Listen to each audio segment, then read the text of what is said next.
Halo teman-teman, kembali lagi di Hukum Edi Channel bersama saya Muhammad Ali Fadila dalam program Blak-Blakan. Advokat merupakan profesi yang mulia. Advokat bertugas untuk memberikan pendampingan hukum serta pembelaan terhadap kliennya. Selain itu, advokat juga memberikan bantuan hukum secara pro bono kepada masyarakat yang kurang beruntung. Akan tetapi, profesi advokat ini kembali dicederai dengan tindakan kriminalisasi terhadap advokat itu sendiri. Padahal, seperti yang kita ketahui bersama, advokat sudah diberikan hak imunitasnya oleh undang-undang. Bersama saya saat ini adalah seorang advokat senior yang sudah lama melintang di dunia hukum, baik di dalam negeri maupun di luar negeri, yaitu Bapak Tony Budijaya SH LM, yang mengalami sendiri tindakan kriminalisasi terhadap dirinya ketika melakukan tugas dalam membela kliennya. Apa kabar Bapak Tony? Kabar baik, terima kasih buat atensinya. Bapak semakin sehat aja nih Pak? Sehat? Oh iya dong, semakin semangat. Apalagi bisa mengalami kasus yang unik dan bisa menjadi pembelajaran buat kita semua. Oke. Sebagai advokat nih Pak, yang bertugas untuk memberikan pendampingan serta pembelaan hukum terhadap kliennya, mengapa dalam kasus ini Bapak bisa mengalami kriminalisasi atas kasus yang Bapak bela? Akibat kelemahan penegakan hukum di Indonesia, jadi saya melihat kelemahan, kekurang tegasan sikap dari penegak hukum kita, dan secara khusus di kepolisian dan di Kejaksaan Agung. Yang kedua, saya juga melihat ketidakkonsistenan sikap pejabat kita, ya. Nah, secara khusus saya mengapresiasi kerja baik yang dikerjakan oleh pemerintah sebelumnya di era Presiden Jokowi yang sudah memberikan atensi yang baik terhadap kasus-kasus yang bermasalah seperti kasus yang saya hadapi. Sayangnya dengan pergantian kepemimpinan yang baru, saya belum melihat kekonsistenan sikap dari pejabat pemerintah kita. Di saat Presiden Jokowi menjabat, persisnya di tahun 2015, beliau mengeluarkan instruksi Presiden nomor 12 2015, ya, untuk memastikan terciptanya kepastian hukum, ya, demi kenyamanan dan kepastian berusaha. Saya pikir itu hal yang baik. Tidak lama setelah Inpresnya keluar, Kementerian Koordinator Perekonomian menindaklanjuti dengan membentuk Satgas, Satuan Tugas, ya. Satuan Tugas dibentuk untuk mengawal atau memastikan pelaksanaan instruksi Presiden tadi. Di dalam pelaksanaannya, Satgas ini kemudian membentuk beberapa Pokja. Salah satu Pokjanya adalah Pokja 4 untuk memastikan penanganan dan penyelesaian kasus-kasus bisnis yang bermasalah. Saat itu saya bersyukur kasus yang sedang saya hadapi ini dapat atensi dan dimasukkan ke dalam daftar kasus yang perlu dikawal oleh Pokja 4 ini. Jadi selama itu kami mendapatkan dukungan, atensi yang baik, ya. Tetapi sayangnya kasus ini belum sampai tuntas selesai, terjadi peralihan kepemimpinan. Jadi sekarang saya menantikan konsistensi sikap dari pimpinan pemerintahan maupun penegak hukum kita, secara khusus di Kejaksaan Agung, Pak Jaksa Agung maupun Pak Kapolri, ya, untuk terus menindaklanjuti, ya, dan terus mengawal agar kasus bisnis yang sekarang berujung pada kasus kriminalisasi ini bisa segera diselesaikan dengan baik, ya, demi menjaga nama baik Indonesia, baik di dalam negeri maupun di luar negeri. Dalam pasal 16 Undang-Undang Nomor 18 Tahun 2003 tentang advokat dijelaskan bahwa advokat memiliki hak imunitas. Ketentuan ini juga dipertegas dalam putusan Mahkamah Konstitusi Nomor 26 Tahun 2013 yang menegaskan bahwa advokat tidak dapat dituntut secara pidana maupun perdata. Benar. Dalam membela kepentingan kliennya. Benar. Namun hal ini berbanding terbalik pada putusan Pengadilan Negeri Jakarta Selatan yang menyatakan bahwa Bapak terbukti bersalah dalam kasus yang menimpa Bapak. Nah, pandangan Bapak dalam hal ini itu apa? putusan Pengadilan Negeri Jakarta Selatan terhadap saya itu salah dalam berbagai aspek, banyak sekali, termasuk diantaranya tidak menghormati ya hak imunitas advokat. Putusan Pengadilan Negeri Jakarta Selatan tanggal 20 Februari 2025 lalu sama sekali tidak mempertimbangkan ya hak imunitas yang Anda sebutkan tadi. Tidak ada sama sekali diskusi ya atau pertimbangan hukum ke arah sana. Padahal semua pihak tahu ya, termasuk si pelapor, advokat dari si pelapor, pihak kepolisian, pihak kejaksaan, dan para hakim pemeriksa tahu bahwa saya menghadapi kasus kriminal saat saya bertindak selaku advokat ya dan kuasa hukum dari klien saya. Ya, tapi faktanya dalam putusan fakta atau status hukum saya sebagai advokat dan kuasa hukum dari klien saya ini sama sekali disingkirkan. Jadi ini merupakan suatu hal yang dianggap mengganggu bukan saja buat saya pribadi, tetapi juga teman-teman atau secara umum profesi advokat itu sendiri. Karena mereka mengenal saya sebagai seorang advokat, apalagi advokat yang saya bisa yakini advokat selama ini punya komitmen dan kontribusi yang baik ya terhadap upaya penegakan hukum ya, termasuk juga untuk memajukan ekonomi bangsa. Setiap kali saya bicara di berbagai forum baik di dalam maupun di luar, saya coba membela nama baik Indonesia ya. Termasuk dalam kasus ini saya menyesalkan bila profesi advokat dan kedudukan saya sebagai advokat ya saat saya menangani kasus ini tidak dipertimbangkan. Jadi menurut saya itu suatu kekeliruan yang sangat fatal yang mudah-mudahan bisa segera diperbaiki kesalahan tadi. Karena buat setiap advokat, hak imunitas itu penting.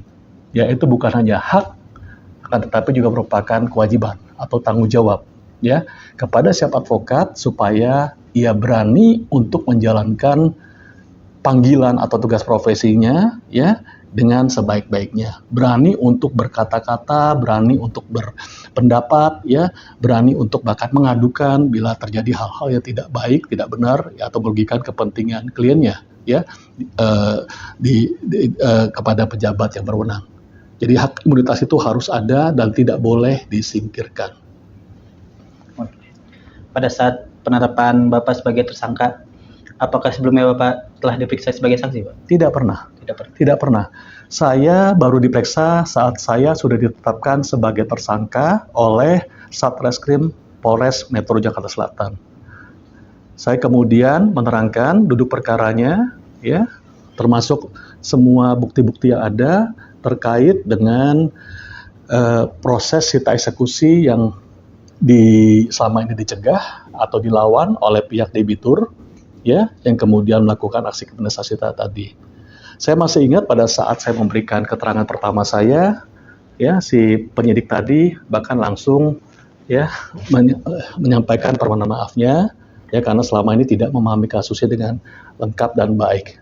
Ya, tadi saya berpikir kasus ini akan berhenti di tingkat Polres setelah saya menjelaskan semua fakta-fakta terkait. Namun demikian, saya tertutup ranjat, ternyata ada pengaruh tertentu yang kemudian membuat perkara ini naik dengan begitu cepat, ya, meskipun ada upaya dari Mabes Polri melalui Biro Pengawasan Penyidikan atau Ruasidik untuk melakukan gelar perkara. Ya, saya tadi semangat gelar perkara dilakukan, tetapi langsung kecewa dan marah saat ternyata upaya gelar perkara itu dicegah dengan pelimpahan berkas perkara, ya, oleh oknum penyidik di Polres Metro Jakarta Selatan, ya, kepada jaksa di kejaksaan ini, dan kemudian langsung secara bergegas dilimpahkan ke pengadilan, sebagaimana terjadi sekarang. Ini ada yang menarik nih, Pak. Kan selama proses persidangan Bapak sedang berlangsung, di tengah jalan ada pergantian majelis hakim nih. Iya. Ada keberatan nggak sih Pak pas pergantian majelis hakim itu? Pasti. Awalnya perkara ini mendapatkan atensi khusus dari bukan hanya dari majelis hakim, tapi juga dari semua hadirin ya yang ikut ya, dari yang sekedar lihat sampai kemudian makin lari makin banyak, sampai secara natural terbentuk suatu koalisi ya masyarakat dan advokat juga ya untuk membela kebenaran dan keadilan, termasuk untuk kasus yang sedang saya hadapi. Saya awalnya bersyukur mendapatkan ketua majelis hakim yang cukup sensitif, ya, karena beberapa kali dalam persidangan beliau langsung berinteraksi langsung dengan para hadirin yang seringkali memberikan respon, ya, pendapat, ya, atau celutukan atau ini yang membuat suasana sidang itu menjadi hidup. Ya, termasuk juga teguran kalau memang membuat agak gaduh, termasuk juga memberikan arahan yang menurut saya cukup baik. Ya, beliau cukup baik dan tegas, cukup aktif dalam menjalankan persidangan. Tetapi saya dikesalkan ya dengan berita yang tiba-tiba pada saat pemeriksaan perkara ini sudah hampir selesai, ya, semua pemeriksaan bukti-bukti sudah selesai. Ya, tinggal merangkum dalam pledoi formal, ya, dan kemudian jatuh dalam putusan. Dapat berita bahwa ketua majelis hakim ini mendapatkan tugas baru, ya, disampaikan oleh salah satu hakim, ya, dalam persidangan, ya, setelah sebelumnya persidangan itu ditunda cukup lama waktunya, disampaikan dan saat juga salah satu menyatakan keberatan.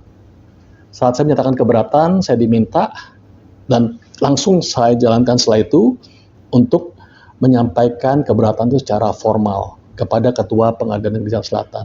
Sudah saya ajukan, ya. Bukan hanya saya ajukan, bahkan saya sudah menindaklanjuti, ya, sekian kali, ya, menanyakan respon atau tindak lanjut dari Ketua Pengadilan Negeri melalui staf di pengadilan. Selalu akan dijawab dalam waktu segera mungkin. Ya, akan tetapi sampai detik ini, sekarang tanggal berapa? 12 Maret? Ya, 12 Maret. 2025, saya tidak menerima respon apapun dari Ketua Pengadilan Negeri Jakarta Selatan. Itu sebabnya pada saat ada tawaran dari majelis hakim yang berisi Ketua Majelis Hakim yang baru untuk membacakan putusan, di dalam benak pikiran saya, putusan itu adalah putusan terkait dengan keberatan atas penggantian majelis hakim atau setidak-tidaknya keberatan formal atau eksepsi yang telah saya ajukan yang sebelum dijanjikan akan diputus setelah ada pemeriksaan pokok perkara. Ada sejumlah eksepsi yang dikatakan telah masuk ke pokok perkara dan baru bisa diperiksa diputus setelah pemeriksaan pokok perkara selesai. Termasuk eksepsi mengenai ketiadaan surat kuasa, ya, dari si pelaku kriminalisasi ini. Ia menggunakan seorang advokat yang ternyata tidak didukung, ya, oleh surat kuasa khusus untuk membuat laporan berdasarkan pasal 317, ya, pengaduan palsu untuk memfitnah, kurang lebih seperti itu, ya, yang jelas merupakan delik aduan. Jadi seharusnya dibuat langsung oleh orang yang mengaku korban, tetapi ini tidak, dan orang yang menerima kuasa sayangnya juga tidak mendapatkan surat kuasa. Saya sudah mengajukan eksepsi yang sampai sekarang, bahkan dalam putusan Pengadilan Negeri Jakarta Selatan tanggal 20 Februari 2025 itu pun tidak ada pembahasan sama sekali ke sana. Jadi menurut saya ini merupakan salah satu bukti adanya satu kesalahan yang begitu obvious, begitu nyata, ya. Bukan hanya terkait dengan materi, akan juga terkait dengan aspek prosedural hukum acara. Oke, ini Pak, pasca diputus bersalah dan divonis 2 bulan kurungan, sudah sejauh mana proses banding? Sejauh mana proses banding Bapak ajukan? Iya, putusan itu tentu belum berkekuatan hukum tetap. Saya langsung mengajukan keberatan. Sebenarnya saat sidang itu saya berupaya untuk langsung menyatakan keberatan. Ya, saat sidang tanggal 20 Februari karena itu bukan sidang dengan jadwal pembacaan putusan sebenarnya, ya. Tetapi saya tadi diberikan harapan, harapan nyata, harapan palsu, mohon maaf, saya kecelek ya. Begitu majelis hakim tapi membaca keputusan hanya satu hakim itu yang membacakan dari awal sampai akhir. Begitu membacakan pertimbangan putusan, saya baru sadar, saya terjebak masuk ya, bahkan saya berani katakan ke dalam suatu proses peradilan yang palsu, tidak benar ya, karena mengabaikan prosedur dan syarat-syarat dalam suatu putusan ya, dan bahkan juga mengabaikan fakta-fakta dalam persidangan ya, yang sudah jelas terbukti, bahkan hampir semua didukung oleh bukti-bukti otentik yang ada. Jadi saya terperanjat, saya tunggu sampai selesai, saya menyatakan keberatan langsung, tapi hakim langsung bergegas meninggalkan ruang sidang saat itu. Jadi yang saya bisa lakukan adalah kembali ke gedung pengadilan keesokan harinya untuk menyampaikan keberatan formal. Ya, itu pun harus melalui proses cukup panjang karena ternyata staf kepaniteraan pun mengalami masalah karena dalam administrasi perkara. Sekali lagi, nama saya ditulis dengan salah, usia pun salah, bolak-balik memperbaiki administrasi, ya, karena mereka harus merujuk pada berkas. Saya lihat ini pada berkas atau pada KTP, tapi ujung-ujungnya secara formal keberatan dan permohonan banding itu saya ajukan di tanggal 21 Februari 2025, jadi hari-hari berikutnya. Sudah sejauh mana proses banding yang Bapak? Oh iya, sudah ajukan, dan bukan hanya itu, selang di hari itu dan bahkan 1-2 hari kemudian saya mendapatkan mendapatkan support ya. Saya katakan saya terharu sekali kalau katakan support atau dukungan dari berbagai pihak. Sebagian besar saya nggak kenal, datang dari berbagai daerah, bukan hanya di Jakarta, ada yang dari luar pulau pun mereka datang ya, baik langsung maupun nggak langsung, mereka menyatakan ingin bergabung ya ke dalam tim pembela atau penasihat hukum saya ya. Saya sempat minta bantuan sekretaris untuk mendata. Memang begitu angka menyentuh angka 100 orang terdaftar, saya langsung panik. Ini saya katakan sementara di stop dulu ya, karena kita harus memverifikasi ya data mereka, sekaligus kita memastikan semua yang masuk adalah orang-orang yang benar-benar orang yang bukan hanya berani ya, tapi juga mempunyai kompetensi khusus untuk ikut menangani ya kasus ini ya, sebagai pembela saya, dan lebih penting adalah untuk membela kehormatan profesi advokat, dan lebih penting lagi adalah untuk menegakkan kebenaran yang sekarang diputarbalikkan oleh oknum-oknum penegak hukum kita. Sebelum kita tutup wawancara singkat kita pada siang hari ini, Pak, apa harapan Bapak untuk hukum di Indonesia agar kedepannya kasus-kasus seperti Bapak ini tidak terulang lagi? Iya, komitmen. Semua bisa baik kalau ada orang-orang yang berani ngambil komitmen. Ya, saya berharap para pimpinan lembaga penegak hukum kita di kepolisian, di kejaksaan, di kehakiman, ya, termasuk juga advokat. Jangan lupa ya, kalau bicara penegak hukum itu advokat tidak boleh dikesampingkan. Dan bahkan saya harus akui dalam banyak kasus pelanggaran hukum ada peran atau kontribusi advokat biasanya, umumnya ya. Jadi justru pimpinan organisasi advokat itu juga harus ikut ambil tanggung jawab tadi. Buat komitmen ya, dan berani untuk melakukan upaya pembersihan mulai dari lingkungannya sendiri. Bersihkan dari bakteri-bakteri mafioso dan praktek-praktek kotor yang tidak berintegritas.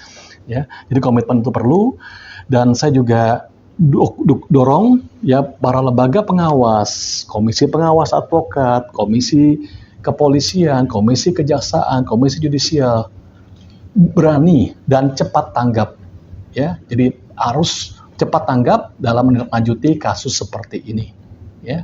Dan yang terakhir tentu buat para penegak hukum kita yang saya katakan bersih. Anda berani bersih, Anda harus berani untuk berdiri bersuara ya. Jangan biarkan kegelapan yang terus melanda kita ya. Memang siap untuk dimusuhi, siap untuk dibenci, tapi percayalah kebenaran ya pasti akan memihak kita. Itu yang saya bisa katakan. Terima kasih. One last question nih, Pak, 1% terakhir. Menurut Bapak, apa ada kekuatan besar di balik ini semua? Oh iya. Kasus ini begitu nyata, apalagi kalau kita memahami kronologis lengkapnya. Ini kasus bisnis yang terjadi setidak-tidaknya sejak tahun 2009 dan berujung pada aksi kriminalisasi. Ya. Jadi kalau dipetakan, dilihat secara lengkap dengan pikiran yang lurus dan jernih, saya percaya siapapun bisa melihat bahwa ada hal-hal yang di luar tracknya, off track ya. Jadi perkara ini bahkan mendapatkan atensi dari banyak lembaga internasional juga ya, baik dari lembaga yang care tentang profesi advokat maupun lembaga-lembaga. Saya percaya segera banyak lembaga-lembaga terkait dengan usaha pun akan ikut berteriak terhadap kasus ini. Jadi ya saya berharap jaga independensi pengadilan. Ya, saya dukung sekali statement dari Bapak Ketua Mahkamah Agung. Tunjukkan pengadilan berkualitas adalah tunjukkan yang berdasarkan pada integritas. Integritas tentu hanya bisa dibuktikan melalui perilaku, sikap, dan keputusan dari orang-orang yang ada di sana. Demikian yang saya bisa sampaikan. Terima kasih. Ada lagi pesan yang ingin Bapak sampaikan?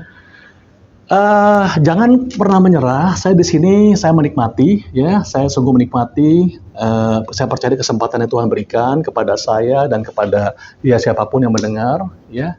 Jadi jangan takut untuk berbuat benar, ya. Jangan pernah takut berapapun itu harganya. Karena kita sekarang sedang membuat sejarah. Apa yang kita kerjakan sekarang akan dilihat oleh anak cucu kita, ya. Apakah kita selama ini membuat dan melakukan hal yang baik yang bisa dibanggakan oleh anak cucu kita atau bahkan sebaliknya, ya. Jangan pernah menyerah, ya. Saya ada bersama kalian. Kita berjuang terus, ya, sampai kebenaran, ya, dan keadilan bisa membuat situasi yang gelap dan semakin gelap ini bisa berubah warnanya menjadi terang karena ada saya dan ada kalian semua. Terima kasih. Oke, baik. Terima kasih. Terima kasih Mas Ali. Terima kasih sekali buat atensi dan dukungannya selama ini. Terima kasih kembali. Maju terus hukum ID. Terima kasih. Oke.